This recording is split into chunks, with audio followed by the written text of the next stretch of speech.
صلی اللہ علیہ وسلم نے فرمایا صدقہ برائی کے 70 دروازے بند کرتا ہے۔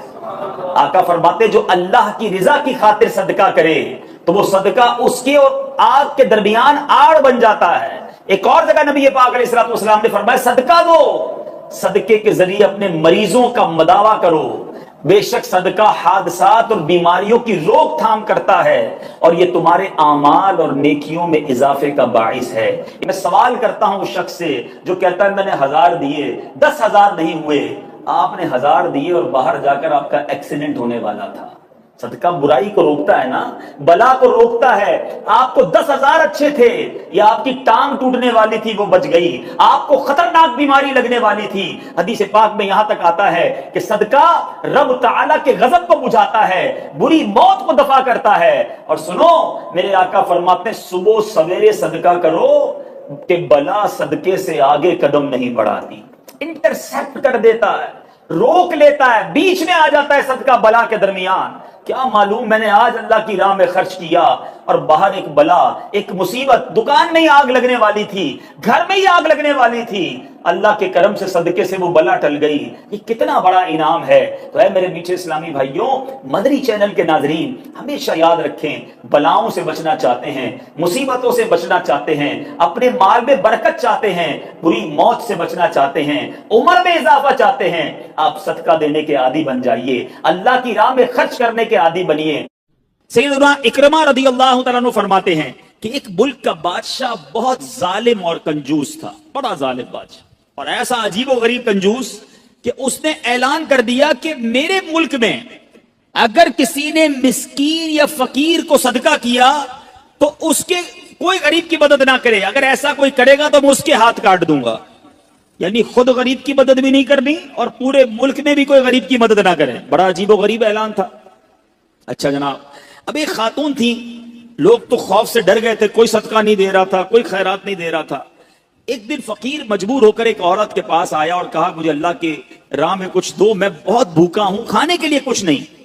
وہ عورت نے بھی بادشاہ کا اعلان سنا ہوا تھا، وہ بھی ڈری ہوئی تھی، اس نے بھی صدقہ دینے سے اس نے سوچا کہ صدقہ دوں گی تو میرے بھی ہاتھ کٹ جائیں گے، لیکن فقیر نے کہا مجھے اللہ عز و جل کی رضا کی خاطر کچھ تو کھانے کو دے دو۔ وہ التجا کرتا رہا، آخر اس عورت کے دل میں رحم آ گیا، اس عورت نے اس فقیر کو صدقہ دے دیا، کھانے کو دے دیا۔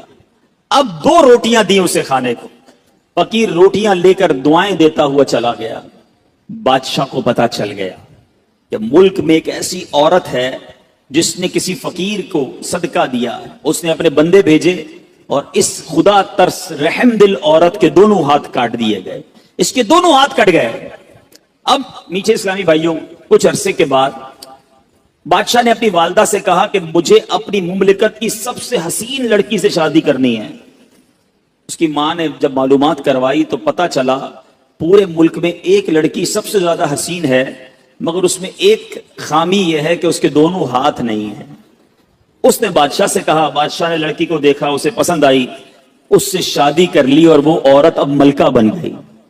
جس نے 2 روٹیاں صدقہ کی، ہاتھ کٹ گئے، اب وہ بادشاہ کی زوجہ بن گئی، بڑی زندگی آرام سے گزرنے لگی۔ مگر ایک اور امتحان اس کی زندگی میں باقی تھا۔ پھر کیا ہوا کہ کیونکہ اور بھی اس کی بیویاں تھیں بادشاہ کی، نئی نویلی دلہن کے ساتھ بادشاہ بہت وقت گزارتا، بڑی نوازشات کرتا، دوسری جو بیویاں تھیں وہ حسد کرتی تھی۔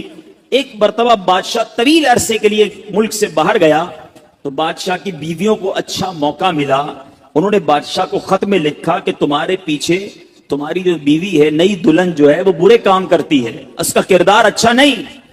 بادشاہ نے بغیر کسی تحقیق کے حکم دے دیا کہ میری بیوی کو اٹھایا جائے اور جنگل میں پھینک دیا جائے، محل سے نکال کر جنگل میں پھینک دو۔ اب وہ عورت جنگل میں پہنچ گئی، بیابان جنگل تھا، اس کا ایک بیٹا بھی ہو گیا تھا بادشاہ سے۔ اب اتنی دیر میں میرے میٹھے اسلامی بھائیوں، وہ عورت اس جنگل میں نہر میں پانی پینے کے لیے جھکی تو اس کے ہاتھ سے وہ بچہ بھی پانی میں گر گیا، زور زور سے رونے لگی، بچہ بھی پانی میں ہے، دونوں ہاتھ بھی نہیں ہیں، پکارے تو کسے پکارے؟ اچانک 2 خوبصورت نوجوان آئے، انہوں نے کہا آپ کیوں رو رہی ہیں؟ کہا میرا بچہ پانی میں چلا گیا ہے۔ اس نے فوراً اس نوجوان نے آگے جا کر اس بچے کو پانی سے نکالا, کہا اور آپ کو کچھ چاہیے تو بتائیے, کوئی اور آپ کی خواہش ہو تو بتائیے, کچھ اور آپ دعا کرنا چاہیں.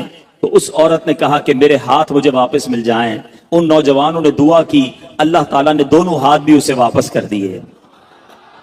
اب وہ نوجوانوں نے اس عورت کو کہا کہ آپ جانتی ہیں ہم کون ہیں, ہم دونوں کون ہیں؟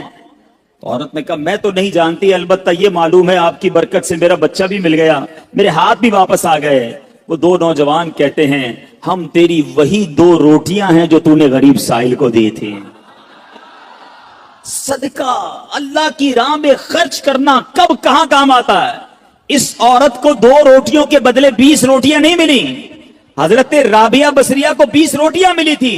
ہو سکتا ہے کوئی کیلکولیشن کرنے والا کہے یار میں 1000 روپے دوں گا 1 لاکھ روپے مل جائیں گے. نہیں ملے, مگر اس کو ہاتھ واپس مل گئے, بچہ واپس مل گیا. کیا معلوم مجھ پر اور آپ پر کوئی بلا آنے والی ہو, کوئی مصیبت آنے والی ہو, کوئی بیماری آنے والی ہو, اگر اللہ کی راہ میں صدقہ دیں, کسی غریب کی مدد کریں اور اس کے دل سے دعا نکلے اور اللہ کریم ہم سے وہ مصیبت کو ٹال دے. تو اے میرے میٹھے اسلامی بھائیوں, مدنی چینل کے ناظرین, بعض اوقات جب صدقہ اور خیرات کی بات آتی ہے تو بعض لوگوں کے ذہنوں میں یہ بات آتی ہے میں تو خود غریب ہوں, میں تو خود پریشان ہوں, میں تو خود نوکری کرتا ہوں, میں تو خود کرائے کے گھر میں رہتا ہوں, ارے میں صدقہ اور خیرات کیسے دوں. یہ غلطی ہے میرے میٹھے اسلامی بھائیوں. یاد رکھیے اللہ تبارک و تعالیٰ کی بارگاہ میں اخلاص دیکھا جاتا ہے. رب کی بارگاہ میں کوانٹٹی نہیں کوالٹی دیکھی جاتی ہے. کوئی لاکھوں صدقہ کرے, اخلاص نہیں, اس کے صدقے کا کوئی فائدہ نہیں. کوئی 1 روپیہ صدقہ کرے اور اللہ کی رضا کے لیے اخلاص کے ساتھ کرے, کیا معلوم وہی روپیہ اس کی مغفرت کا ذریعہ بن جائے. تو نیت بارگاہ الہی میں دیکھی جاتی ہے. یہ گویا اللہ سے کاروبار ہے, اس کو خرچ کرتے وقت دل میں ملال نہ لانا. حضرت داؤد علیہ نبینا علیہ السلام آپ کا ایک بڑا قریبی ساتھی تھا, دوست تھا.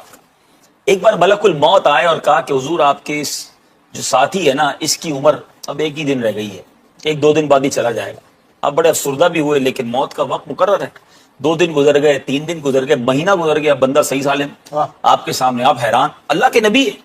ملک الموت پھر آئے, کہا کہ حضرت داؤد نے کہا آپ نے تو کہا تھا 2-3 دن میں چلا جائے گا. یہ کہ حضور میں مقررہ وقت پر پرٹیکولر ٹائم پر اس کی روح قبض کرنے پہنچا, مگر ماجرا یہ ہوا کہ جب مجھے اس کی روح قبض کرنی تھی نا, اس سے تھوڑی دیر پہلے یہ بندہ گھر سے باہر نکلا اور اللہ کی راہ میں اس نے 20 درہم خرچ کی. جس فقیر کو پیسے دیے اس نے اس کو دعا دی, اللہ تیری عمر میں برکت عطا فرمائے. اللہ کو وہ صدقہ اتنا پسند آیا کہ ہر درہم کے بدلے 1 سال عمر میں اضافہ فرما دیا. اے داؤد, اللہ نے 20 درہم کے بدلے اس کے 20 سال کی عمر بڑھا دی. تو یہ ہے صدقہ, انہونی ہو جانی ہے, ان ایکسپیکٹڈ. ہمارے بہت اچھے دوست ہیں, ان کی ڈاٹر ان لا, جو بہو جس کو ہم کہتے ہیں, اتنی بیمار ہو گئی بیچاری, اور بالکل ڈاکٹروں نے منع کر دیا. میں ملا ان سے تو میں نے کہا کیسی طبیعت ہے اب ان کی؟ کہتے سارے ڈاکٹروں نے منع کر دیا تھا اور ہم بھی مایوس ہو گئے تھے, لیکن امیر اہل سنت سے بھی انہوں نے دعا کروائی اور بہت جگہ پر انہوں نے ماشاءاللہ دعائیں کی, اور مجھے ان سے اس نے انہوں نے صدقہ خیرات بھی بہت کیا ہوگا. کہتے ہیں امیزنگلی طبیعت بہتر ہونا شروع ہوگا, حالانکہ کینسر کا لاسٹ سٹیج ہے.